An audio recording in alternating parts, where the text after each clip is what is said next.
नमस्कार मित्रों, मैं आशीष लेट्स क्रैक यूपी एग्जाम्स में आप सभी का स्वागत करता हूं।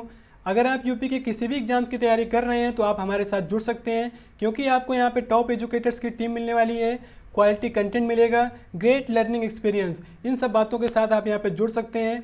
वीडियो को शुरू करें उसके पहले मैं अपने बारे में बता देता हूँ। मेरा नाम आशीष कुमार है, मैंने हिस्ट्री में MA किया हुआ है। मैं पिछले 4 वर्षों से GS फैकल्टी के रूप में अलग अलग प्रतिष्ठित संस्थानों में पढ़ा रहा हूँ और मैंने यूपी PSC और यूपी SSS के कई सारे एग्जाम्स क्लियर किए हुए हैं। और बात करें अगर मेंस लेवल की तो मैंने यूपी PCS और लोअर PCS RO के मेंस में भी मैं अपीयर हो चुका हूँ। ये तो रही बात मेरे बारे में। अब जान लेते हैं अनअकैडमी के बारे में। तो अनअकैडमी की बात करें तो ये इंडिया का लार्जेस्ट लर्निंग प्लेटफॉर्म है। यहाँ से आप यूपी PSC और यूपी SSS के किसी भी एग्ज़ाम्स की तैयारी आप कर सकते हैं, वो भी बहुत ही आसानी से, क्योंकि आपको यहाँ पे एक बार सब्सक्रिप्शन लेना है और उसके बाद आपको अनलिमिटेड लाइव और रिकॉर्डेड कोर्स यहाँ पे मिलेंगे आपको, वो भी इंडिया के बेस्ट एजुकेटर्स के द्वारा पूरी तरीके से डिजाइन होंगे। आगे बात करें आपको यहाँ पे क्या क्या मिलने वाला है, तो यहाँ पे आपको मिलेगा डेली लाइव क्लासेस, यानी कि आप जैसे ऑफलाइन में पढ़ते हैं उसी तरह का बिल्कुल माहौल होगा। यहाँ पे आपको लाइव क्लास मिलेगी और चैट विद योर एजुकेटर, यानी कि अपने एजुकेटर के साथ में आप चैट कर सकते हैं, बातचीत कर सकते हैं, इंगेज इन डिस्कशन भी कर सकते हैं, आस्क योर डाउट, अपने डाउट को पूछ भी सकते हैं, एंड आंसर पोल, यहाँ पे आंसर पोल की भी सुविधा रहेगी। एंड जो है ये सारी चीज़ें कब होंगी, जबकि क्लास चल रही होगी। क्लास जब चल रही होगी सारी चीज़ें आपको ये मिलेंगी। और यहाँ पे आपको live test and quiz test भी आपको मिलेंगे, जिससे आप अपनी प्रिपरेशन को इवेल्यूएट यानी कि मूल्यांकन कर पाएंगे। और उसके बाद यहाँ पे detail analysis on your performance, आपकी परफॉर्मेंस का जो है डिटेल एनालिसिस भी होगा। और यहाँ के जो कोर्स होंगे बिल्कुल स्ट्रक्चर्ड कोर्स होते हैं, यानी कि पूरी तरीके से प्री प्लान्ड होते हैं, एग्ज़ाम ओरिएंटेड होते हैं। वो भी ये सारे के सारे आपको यहाँ पे मिलने वाले हैं। अनलिमिटेड एक्सेस, यानी कि आप यहाँ पे एक बार सब्सक्रिप्शन लेते हैं उसके बाद आप अपनी जो है यहाँ पे लाइव और रिकॉर्डेड क्लास अपने एक नहीं कई बार आप जितनी भी बार देखना चाहें आराम से देख सकते हैं। मोबाइल पे देखना चाहें तो मोबाइल पे, या लैपटॉप पे देखना चाहें तो लैपटॉप पे, एनी ऑफ योर डिवाइस, किसी भी डिवाइस से आप देख सकते हैं। तो आगे बात कर लेते हैं। यहाँ पे आपको बहुत सारे टॉप एजुकेटर्स मिलने वाले हैं। आप एक ही सब्जेक्ट को कई सारे टीचरों से पढ़ सकते हैं, या फिर आपको जो भी टीचर अच्छा लगता है उसके साथ आप पढ़ सकते हैं। आगे बात कर लेते हैं यहाँ पे ट्रैक योर प्रिपरेशन, अपनी प्रिपरेशन को ट्रैक भी कर सकते हैं यहाँ पे, वो भी मॉक टेस्ट के माध्यम से। आगे बात करें यहाँ पे तो कॉम्प्रिहेंसिव सिलेबस, यहाँ का जो सिलेबस होगा बहुत ही विस्तृत होता है। Indian polity, history, elementary mathematics और इंडियन इकोनॉमी, इस तरह से आपको यहाँ पे बहुत सारे सब्जेक्ट मिलने वाले हैं। आप किसी भी सब्जेक्ट में आराम से पढ़ सकते हैं। अब बात करें यहाँ पे आप कैसे इसके अंदर आप अपने आप को इंटर करेंगे, यानी कि आप कैसे रजिस्टर करेंगे अनअकैडमी प्लेटफॉर्म में। तो देखो उसके लिए क्या करना है, सबसे पहले अपने आप को मोबाइल उठाना है और मोबाइल में प्ले स्टोर पे जाके वहाँ पे टाइप करना है आपको अनअकैडमी लर्निंग ऐप। जैसे ही आप टाइप करेंगे तो आपको वहाँ पे ये लोगो बन के आएगा। जैसे कि ये लोगो शो करता है कि जो बड़ा वाला भाग है यहाँ पे ये शो करता है एजुकेटर्स को शो करता है, और छोटा वाला जो भाग है ये लर्नर को शो करता है। यानी कि यहाँ पे क्या है, एक लर्नर कई सारे एजुकेटर से आप आसानी से पढ़ सकता है। यानी कि अगर आप हिस्ट्री पढ़ना चाहते हैं तो आपको यहाँ पे सैकड़ों की संख्या में टीचर मिलेंगे। आप जिस भी टीचर के साथ में कंफर्टेबल महसूस करते हैं तो आप उसके साथ जुड़ सकते हैं। तो ये तो बात रही अनअकैडमी के बारे में। आप देखो जैसे ही आप इंटर कर जाते हैं उसके अंदर तो आपको यहाँ पे एक फ़ीस चार्ट मिलेगा, यानी कि आपको बहुत सारी क्लासेस तो फ्री मिलने वाली हैं, बट आपको सारी क्लास फ्री नहीं मिलेंगी। आपको कुछ के लिए आपको पे करना पड़ेगा, जिसमें से कि आपको अगर 1 महीने का सब्सक्रिप्शन लेना चाहते हैं तो उसके लिए आपको 1400 रुपये पे करना पड़ेगा, और 3 महीने का लेंगे तो आपको 3500 रुपये, और 6 महीने का लेते हैं तो आपको 5600 रुपये। अगर 12 महीने यानी कि 1 साल का लेते हैं तो आपको 7000 रुपये पे करना पड़ेगा। अगर आप 2 साल का लेते हैं यानी कि 24 मंथ का तो आपको 8400 रुपये। अगर आपको फीस से ज़्यादा लग रही है तो आप इसमें अगर छूट चाहते हैं तो उसके लिए आपको एक कोड दिया गया है यहाँ पे ASHISH01। ये कोड है, जैसे इस कोड को इंटर करेंगे वैसे ही आपको यहाँ पे 10% का छूट मिल जाएगा। यानी कि जो भी फीसें थी वो सारी की सारी 10% कम हो जाएंगी। यानी कि अगर आप हम लोग तैयारी करते हैं तो कम से कम 1 साल की तैयारी तो करनी होती है। अगर आप यूपी PCS या फिर लोअर PCS या RO या फिर पुलिस दरोगा लेखपाल किसी भी की तैयारी करते हैं तो आपको कम से कम का समय जो है 6 से 1 साल का समय लगेगा, 6 महीने से लेकर 1 साल का। तो उसके लिए अगर आप 1 साल का सब्सक्रिप्शन लेते हैं तो आपका फ़ीस जो है 7000 रुपये, और छूट आपको हो जाएगी 10% की, तो आपको पड़ जाएगी यहाँ पे 6300 रुपये की। अगर 1 साल का लेंगे तो आपको पड़ेगा 6300 रुपये। तो आप जैसा भी कंफर्टेबल महसूस करते हैं तो आप यहाँ पे सब्सक्रिप्शन ले सकते हैं। तो अब हम लोग आते हैं सीधा अपने टॉपिक पर। आज हम लोग बात करने वाले हैं साप्ताहिक करंट अफेयर्स की, यानी कि जो 6 से 12 जुलाई तक का जो करंट अफेयर है उसकी बात करेंगे। यानी कि जो भी इसमें इस बीच में जो 6 से 12 तक के जो भी महत्वपूर्ण प्रश्न बन सकते थे उनको यहाँ पे लिया गया है। अब देखो बात कर लेते हैं जो भी महत्वपूर्ण खबरें थी उनसे संबंधित जो भी प्रश्न बन सकते थे उन प्रश्नों का जो क्रम होगा, पहले आपको विश्व स्तर के प्रश्न मिलेंगे, फिर राष्ट्र स्तर के, लास्ट में राज्य स्तर के। इसी सीक्वेंस से प्रश्नों का क्रम होगा, यानी कि पहले विश्व स्तर के प्रश्न, फिर राष्ट्र और लास्ट में राज्य स्तर के, इसी से क्रम होगा। अगर इसका क्लास का PDF चाहते हैं तो उसका लिंक भी मिल जाएगा आपको डिस्क्रिप्शन बॉक्स में, वहाँ से आप डाउनलोड कर पाएंगे। तो आइए अपने प्रश्नों की तरफ बढ़ते हैं। ये पहला प्रश्न दिया है यहाँ पे, हाल ही में फ्रांस का नया प्रधानमंत्री किसे नियुक्त किया गया है? तो ऑप्शन दिया है आपका एडवर्ड फिलिप, दूसरा है जीन कैस्टेक्स, तीसरा है बोरिस जॉनसन और लास्ट ऑप्शन आपका है नन ऑफ दीज, यानी कि इनमें से कोई नहीं। तो आंसर क्या हो जाएगा इसका? बी, यानी कि जीन कैस्टेक्स। अभी फ्रांस का जो नया प्रधानमंत्री बनाया गया है वो बनाया गया जीन कैस्टेक्स को। यानी कि अभी तक जो फ्रांस के प्रधानमंत्री थे वो थे एडवर्ड फिलिप। इन्होंने क्या हुआ पिछले सप्ताह, यानी कि इसके जो है पिछले सप्ताह में इन्होंने अपने पद से इस्तीफा दे दिया था एडवर्ड फिलिप ने, और उसके बाद अभी बनाया गया इनको जीन कैस्टेक्स को। तो ये हमें नाम याद रखना है। अब देखो बात कर लेते हैं यहाँ पे बोरिस जॉनसन। तो ये हैं यूके के प्रधानमंत्री। यूके कहाँ पे है? ये देखो मैप देख पा रहे हैं यूरोप का, तो ये पड़ता है फ्रांस और इधर ये पड़ रहा है एक द्वीप, ये 2 द्वीप पड़ते हैं यूरोप में। तो यूरोप का जो सबसे बड़ा द्वीप है ये पड़ता है ब्रिटेन, और इसी से लगा हुआ द्वीप है कि यहाँ पे ये आयरलैंड। तो अगर हम बात करें ये आयरलैंड का जो ऊपरी हिस्सा है ये है अधिकार क्षेत्र इसके ब्रिटेन का यहाँ पे, तो ये है उत्तरी आयरलैंड। और उत्तरी आयरलैंड और ब्रिटेन को अगर मिला देते हैं तो इसको हम बोलते हैं यूके, यानी कि यहाँ पे ब्रिटेन और उत्तरी आयरलैंड। और ब्रिटेन की बात करें तो यहाँ पे 3 देश आते हैं, एक आता है आपका स्कॉटलैंड, दूसरा वेल्स, तीसरा है इंग्लैंड। इन 3 देशों को मिला के बोलते हैं ब्रिटेन, और उत्तरी आयरलैंड मिला देंगे तो यहाँ हो जाता है यूके।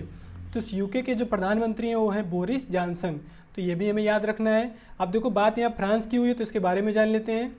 फ्रांस की राजधानी क्या है? वो है पेरिस। देखो जब भी पेरिस का नाम आएगा तो हमें यहाँ पे 2 चीज़ें याद रखनी है। एक तो यूनेस्को का मुख्यालय कहाँ पर है, वो भी पेरिस में है, क्योंकि स्टैटिक क्वेश्चन यहाँ से जो बनते हैं यूनेस्को का मुख्यालय कहाँ पर है, तो सीधा सीधा आंसर हो जाएगा आपका पेरिस। और यूरोपियन स्पेस एजेंसी, इसका मुख्यालय कहाँ पे है? वो भी है पेरिस में। तो ये 2 हमें पॉइंट याद रखने हैं, यूनेस्को का मुख्यालय और यूरोपियन स्पेस एजेंसी का मुख्यालय, दोनों के दोनों हैं पेरिस में। और अगर इसकी बात करें यूरोपियन स्पेस एजेंसी की, तो इसका जो लॉन्चिंग पैड है वो है फ्रेंच गुआना में। जैसा कि आप मैप पे देख पा रहे हैं ये पड़ता है आपका दक्षिण अमेरिका महाद्वीप, ये पड़ता है, और इसी में एक पड़ता है जगह यहाँ पे फ्रेंच गुआना। तो ये फ्रांस का अधिकार है इस पर, तो वहीं पर इन्होंने लॉन्चिंग पैड बना के रखा है, ये फ्रेंच गुआना। तो यहीं से ये लोग अपना लॉन्च करते हैं, जो कोई भी सैटेलाइट होता है तो ये यहाँ से लॉन्च होता है। यानी कि यूरोपियन है, यानी कि जो EU है, मतलब कि यूरोपीय संघ है, ये 27 कंट्रियों का मिला हुआ एक संघ है, 27 कंट्रियों का। पहले थी 28, लेकिन अब यहाँ पे यूके ने बाइकआउट कर लिया है इससे, तो अब हो गई 27 कंट्रियों का एक समूह है, उसको बोलते हैं यूरोपीय संघ। तो इन सभी का जो है सैटेलाइट कोई भी लॉन्च करना होगा तो यहाँ से होता है फ्रेंच गुआना से। अब देखो फ्रांस के राष्ट्रपति की बात कर लेते हैं, तो वो है इमैनुअल मैक्रोन। तो ये नाम याद रखना है। मुद्रा यहाँ की है यूरो। जितनी भी 27 कंट्रियाँ हैं सभी की सभी जो मुद्राएं होंगी सबकी होगी यूरो। अब बात आगे कर लेते हैं, अगला को प्रश्न देखते हैं। अगला प्रश्न दिया है अंतर्राष्ट्रीय चॉकलेट दिवस कब मनाया जाता है? तो पहला ऑप्शन दिया है 7 जुलाई, दूसरा है 1 जुलाई, तीसरा ऑप्शन आपका दिया है 29 जून, तीसरा है 21 जून। तो आंसर क्या हो जाएगा इसका? ए, यानी कि 7 जुलाई। 7 जुलाई को अंतर्राष्ट्रीय चॉकलेट दिवस मनाया जाता है। यानी कि चॉकलेट की जो इम्पोर्टेंस हमारे बीच में है, हम लोगों के बीच में, उसको याद करके ये दिवस मनाया जाता है। सबसे पहले अगर चॉकलेट की बात करें तो चॉकलेट आई थी 7 जुलाई 1550 को, और ये भी यूरोप में बनी थी, यूरोप में। तभी से जो है, लेकिन ये दिवस जो मनाया जा रहा है 2009 से मनाया जा रहा है, 2009 से ये दिवस मनाया जा रहा है, अंतर्राष्ट्रीय चॉकलेट दिवस। तो अब देखो यहाँ पे जो ऑप्शन आए हैं तो इनके बारे में भी जान लेते हैं। एक ऑप्शन यहाँ पे दिया है 1 जुलाई। तो 1 जुलाई को कौन सा दिवस होता है? ये होता है राष्ट्रीय चिकित्सक दिवस, राष्ट्रीय चिकित्सक दिवस। और ये दिवस मनाया जाता है भारत के जो बहुत ही बड़े डॉक्टर हुए विधान चंद्र राय, ये जो थे पश्चिम बंगाल के विधान चंद्र राय, इन्हीं के जन्म दिवस के रूप में मनाया जाता है राष्ट्रीय चिकित्सक दिवस। अब देखो एक ऑप्शन यहाँ पे आया है 29 जून, तो 29 जून को मनाते हैं राष्ट्रीय सांख्यिकी दिवस, राष्ट्रीय सांख्यिकी दिवस। और ये दिवस मनाते हैं सांख्यिकी के जनक जो कहे जाते हैं पीसी महालनोबिस, पीसी महालनोबिस बोले जाते हैं भारत में सांख्यिकी के जनक, तो उन्हीं के जन्म दिवस के रूप में मनाते हैं ये 29 जून को राष्ट्रीय सांख्यिकी दिवस। अब देखो एक ऑप्शन यहाँ पे है 21 जून, तो ये मनाते हैं अंतर्राष्ट्रीय योग दिवस, अंतर्राष्ट्रीय योग दिवस। और 2020 में अगर बात करें कि अंतर्राष्ट्रीय योग दिवस की जो थीम है, क्योंकि ये बहुत ज़्यादा इंपॉर्टेंट हो जाती है, तो इसको हमें याद रखना है yoga at home, yoga at home और yoga with family, yoga with family. तो ये हमें थीम याद रखनी है अंतर्राष्ट्रीय योग दिवस की, yoga at home, yoga with family. आगे बात कर लेते हैं। अगला प्रश्न दिया है किस बैंक के द्वारा गंगा को स्वच्छ और निर्मल बनाने के लिए $400 मिलियन ऋण का समझौता किया गया है? तो पहला ऑप्शन दिया आपका एनडीबी यानी कि न्यू डेवलपमेंट बैंक, दूसरा है एडीबी यानी कि एशियन डेवलपमेंट बैंक, तीसरा है विश्व बैंक और लास्ट ऑप्शन आपका है एशियन इंफ्रास्ट्रक्चर इन्वेस्टमेंट बैंक। तो ये हमें बताना है आंसर क्या हो जाएगा इसका, सी यानी कि विश्व बैंक। ये जो समझौता हुआ है ये विश्व बैंक के साथ में हुआ है, कितने मिलियन डॉलर का, $400 मिलियन का, $400 मिलियन का समझौता है गंगा को स्वच्छ और निर्मल बनाने के लिए। अभी देखो कुछ दिनों के पहले क्या हुआ था, जो विश्व बैंक के साथ में $750 मिलियन का समझौता हुआ था, 750, और ये हुआ था भारत के 6 राज्यों में शिक्षा और पुलिस प्रशासन को सुधार करने के लिए, उसके लिए पैसा वहाँ से ऋण के तौर पे लिया गया है। वो जो था $750 मिलियन और ये है $400 मिलियन, ये लिया गया है गंगा को स्वच्छ और निर्मल बनाने के लिए। तो यहाँ पे देखो जो चारों बैंक दी गई हैं, तो कई बार क्या होता है क्वेश्चन यहाँ सीधा पूछा जाता है इनके मुख्यालय का, तो हमें इनके सबके मुख्यालय पता होने चाहिए। अब एनडीबी की बात करें तो इसका मुख्यालय है संघाई में, संघाई, और ये पड़ता है चीन, संघाई चीन। और एडीबी की बात करें तो इसका मुख्यालय है मनीला, मनीला, ये पड़ता है फिलीपींस, फिलीपींस। अब विश्व बैंक की बात करें तो इसका मुख्यालय है वाशिंगटन डीसी और ये पड़ेगा यूएसए में। और एआईआईबी की बात करें तो इसका मुख्यालय है बीजिंग, तो ये याद रखना है हमें, बीजिंग चीन। तो ये 4 महत्वपूर्ण विश्व बैंक जो बैंकें हैं विश्व स्तर पे काम करती हैं, तो इनके सबके हमें मुख्यालय पता होना चाहिए, क्योंकि स्टैटिक क्वेश्चन यहाँ से बनता है। एनडीबी, एडीबी, विश्व बैंक और एआईआईबी, इनके सबके मुख्यालय हमें पता होने चाहिए। अब देखो विश्व बैंक की बात हो रही थी तो वहाँ पे मुख्यालय तो हमें पता हो गया, और इसके अध्यक्ष भी पता होने चाहिए। इसके अध्यक्ष इस समय हैं डेविड मलपास, तो ये नाम याद रखना है, विश्व बैंक के अध्यक्ष हैं डेविड मलपास। आगे बढ़ते हैं। अगला क्वेश्चन दिया है हाल ही में किस देश ने WHO से आधिकारिक तौर पर अलग होने का ऐलान किया है? तो यहाँ पे ऑप्शन दिया, पहला रूस, दूसरा कनाडा, तीसरा अमेरिका और लास्ट ऑप्शन आपका है स्पेन। तो आंसर क्या हो जाएगा इसका, सी यानी कि अमेरिका। अमेरिका ने WHO से आधिकारिक तौर पर अलग होने का ऐलान कर दिया है। अभी कुछ दिनों पहले इन्होंने क्या किया था, धमकी दी थी कि हम इससे अलग हो जाएंगे, क्योंकि क्या हुआ, जो कोरोना जो चीन के वुहान शहर से निकला, इसकी जानकारी बता रहे थे। अमेरिका ने बताया कि WHO को पहले से थी, लेकिन इन्होंने पहले से बताया नहीं, इसी के लिए काफ़ी दिन से जो है ये नाराज़ चल रहे थे, और इन्होंने कहा है फाइनली जो आधिकारिक तौर पे इसको जो है बॉयकॉट कर लिया है WHO से। तो अब देखो बात यहाँ पे हुई है WHO की, तो इसके बारे में जान लेते हैं।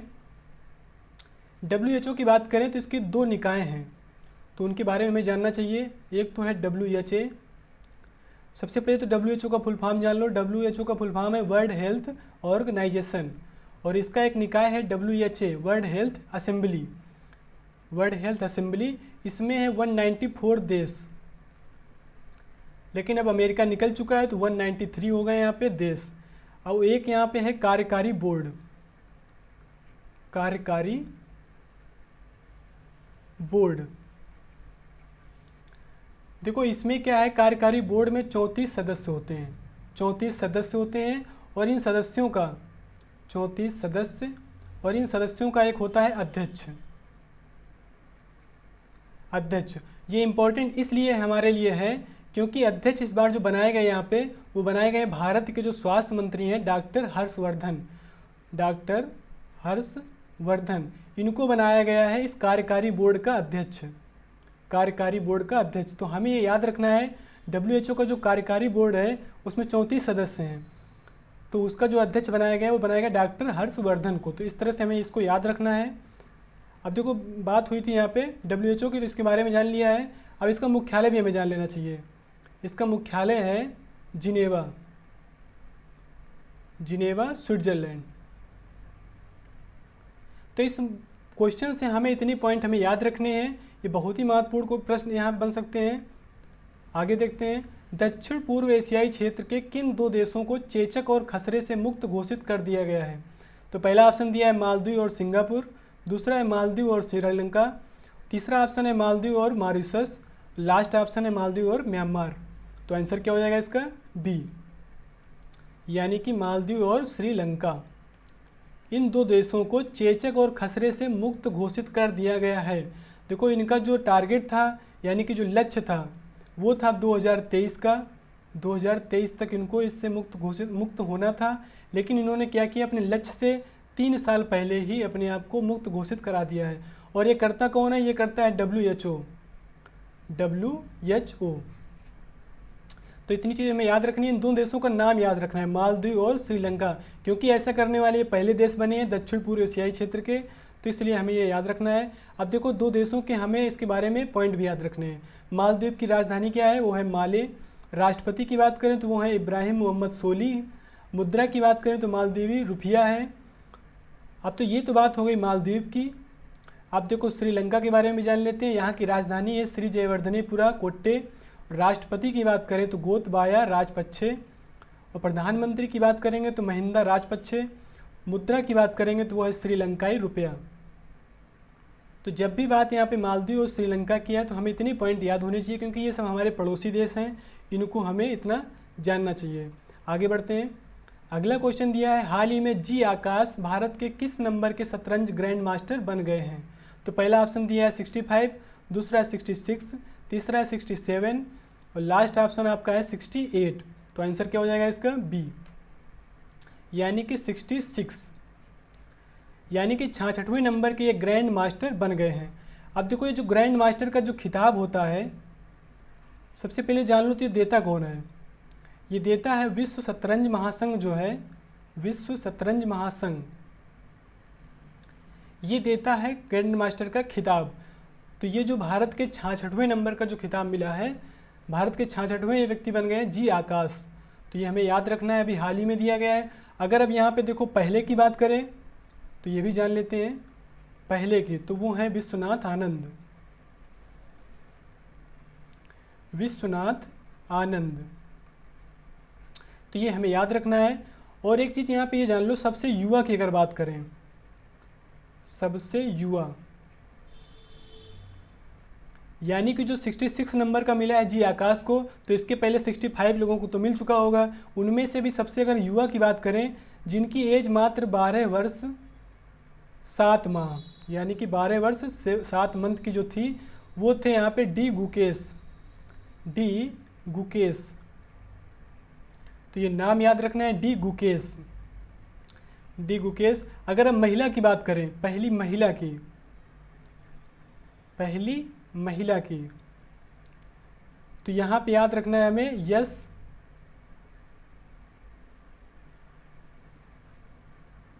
विजय लक्ष्मी, ये नाम याद रखना है। महिला की बात करेंगे तो विजय लक्ष्मी।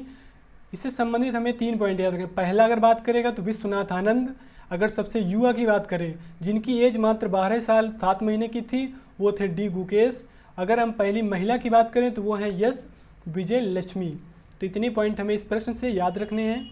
आगे बढ़ते हैं। हाल ही में किसके द्वारा भारत का पहला social media super application Elyments launch किया गया है?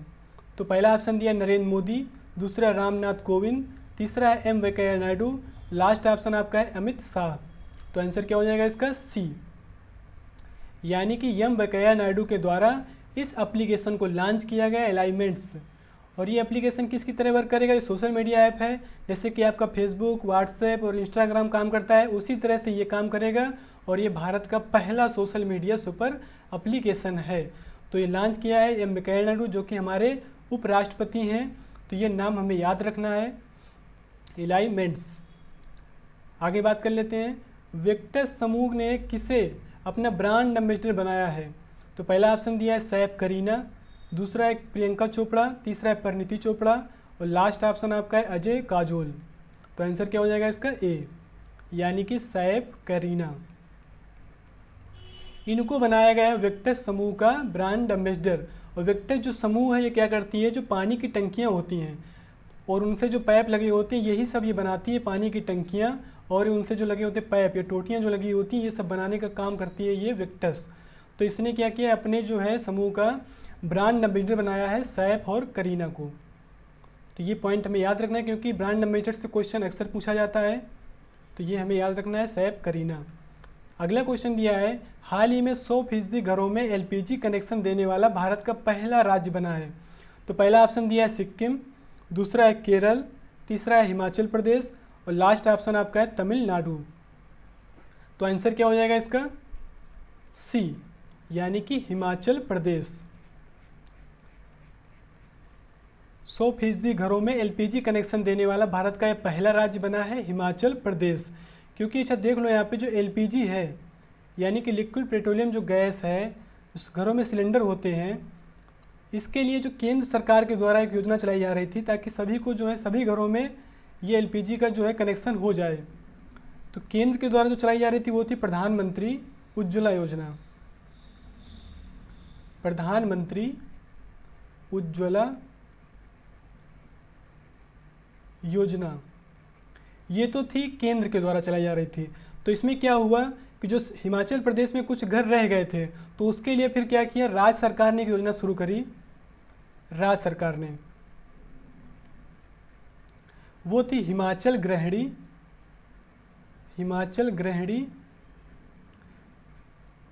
सुविधा योजना। हिमाचल गृहिणी सुविधा योजना ये शुरू करी राज्य सरकार ने। इसके तहत फिर जो बचे हुए घर थे उनको भी यहाँ पे सिलेंडर मिल गया। तो इस तरह से क्या हुआ, पूरी तरीके से प्रत्येक घर में जो है एलपीजी का कनेक्शन हो गया। तो इस तरह से करने वाला भारत का पहला राज्य बना है, वो है हिमाचल प्रदेश। अब देखो राज्य की बात हुई तो इसके बारे में जान लेते हैं। राज्य की राजधानी क्या है हिमाचल प्रदेश की, वो है शिमला। राज्यपाल की बात करें तो वो है बंडारू दत्तात्रेय। मुख्यमंत्री यहाँ के हैं जयराम ठाकुर। अब देखो, जब भी किसी राज्य की बात होती है तो हमें दो चीज़ें वहाँ की याद रखनी होती हैं, एक तो जैव मंडल आरक्षित क्षेत्र, दूसरे राष्ट्रीय उद्यान। क्योंकि क्या होता है, जो भी जैव विविधता संरक्षण के उपाय होते हैं, जैव विविधता संरक्षण के जो उपाय होते हैं दो होते हैं, दो प्रकार से जैव विविधता संरक्षण किया जाता है। एक तो आपका होता है इन सीटू और दूसरा होता है एक्स सीटू। यानी कि इन सीटू बोलते हैं जबकि किसी भी जीव जंतु या पेड़ पौधे को उसके प्राकृतिक स्थान पे ही उसका संरक्षण किया जाएगा, तो उसको बोलते हैं इन सीटू। और इसके अंतर्गत आते हैं आपके यहाँ पे जैव मंडल आरक्षित क्षेत्र यानी कि बायोस्फीयर रिजर्व, दूसरे नेशनल पार्क राष्ट्रीय उद्यान और वन्य जीव अभ्यारण्य हो गए। और यहाँ पे झीलें आती हैं, उपवन आते हैं, सब ये आएंगे इन सीटू में। अगर यक सीटू की बात करें, यानी कि जो भी मतलब कि जीव जंतु हों या पेड़ पौधे हों उनको प्राकृतिक स्थान से न ले जाके कहीं दूसरी जगह पे संरक्षण करते हैं, तो उनको बोलते हैं एक्स सीटू। तो इसमें आते हैं आपके जीन बैंक हो गए और आपका बीज बैंक हो गया, चिड़ियाघर हो गया, वनस्पति उद्यान हो गया, ये सब आते हैं आपके एक्स सीटू में। तो अब देखो यहाँ पे क्या है, जो हिमाचल प्रदेश की बात कर रहे हैं तो यहाँ पे जैव मंडल आरक्षित क्षेत्र एक भी नहीं है, तो हमें याद नहीं रखना है। राष्ट्रीय उद्यान की अगर बात करें तो हमें 3 नाम याद रखने हैं, एक तो बृहद हिमालय, दूसरा इंदर किला और तीसरा पिन घाटी। और राष्ट्रीय उद्यान अगर हम पूरे भारत की बात करें तो वो है 105, यानी कि 105 राष्ट्रीय उद्यान है पूरे भारत में।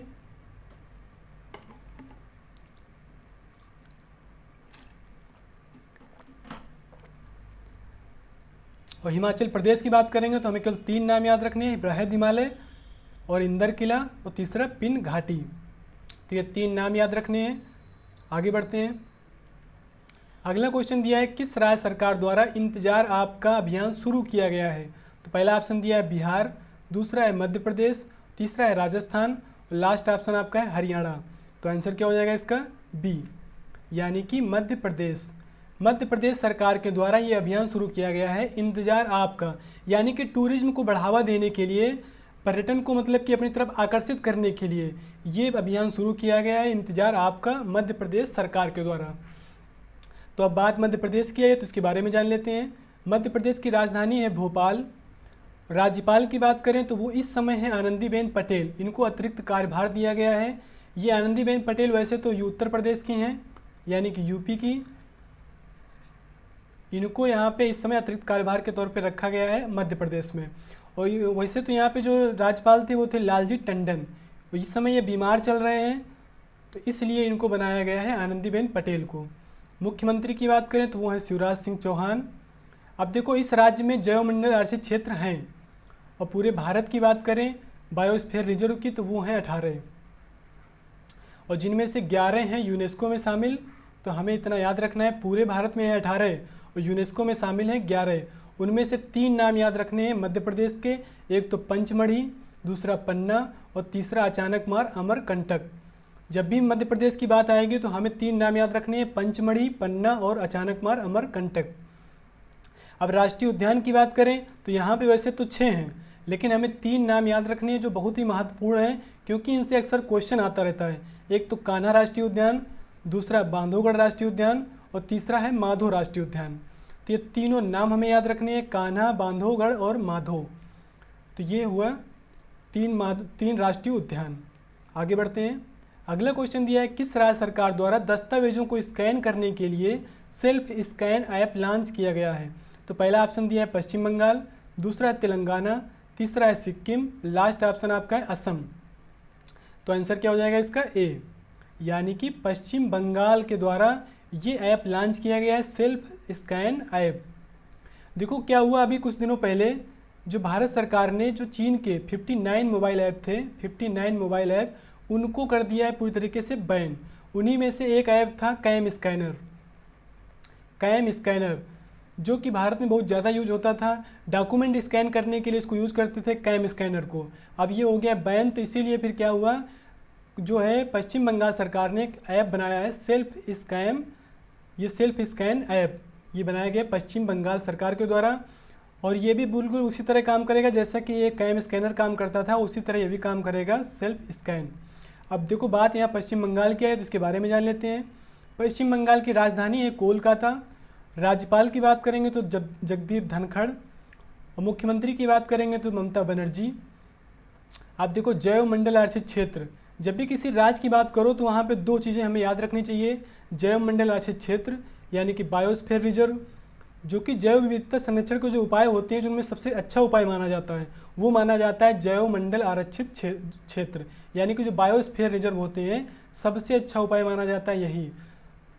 तो उसमें से अगर हम पश्चिम बंगाल की बात करें तो उसमें से एक है सुंदर वन, तो बस एक नाम याद रखना है सुंदर वन। और राष्ट्रीय उद्यान की बात करेंगे तो हमें 3 नाम याद रखने हैं, एक तो बुक्सा, दूसरा जल्दापारा और तीसरा याद रखना है सुंदरवन। सुंदरवन जैव मंडल आरक्षित क्षेत्र भी है और ये राष्ट्रीय उद्यान भी है। तो ये 3 नाम याद रखने हैं, बुक्सा, जल्दापारा और सुंदरवन। टोटल राष्ट्रीय उद्यान की बात करें तो है 105 ये। अगला क्वेश्चन दिया है किस राज्य में पाई गई गोल्डन बर्ड विंग तितली को भारत की सबसे बड़ी तितली होने का तमगा दिया गया है? तो पहला ऑप्शन दिया है केरल, दूसरा है उत्तराखंड, तीसरा है आंध्र प्रदेश और लास्ट ऑप्शन आपका है सिक्किम। तो आंसर क्या हो जाएगा इसका? बी, यानी कि उत्तराखंड। जो ये मतलब कि तितली पाई गई है ये पाई गई उत्तराखंड में। उत्तराखंड में एक जिला पड़ता है पिथौरागढ़।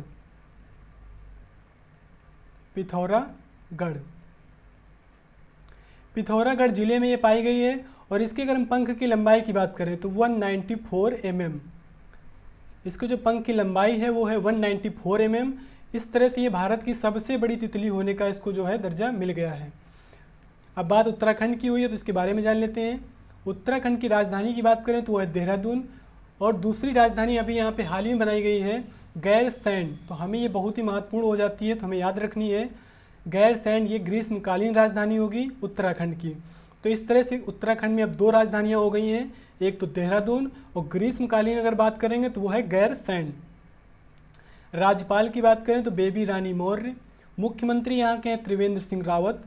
अब देखो ये भी राज्य है तो इसके बारे में भी देखो जैव मंडल आरक्षित क्षेत्र हमें पता होना चाहिए।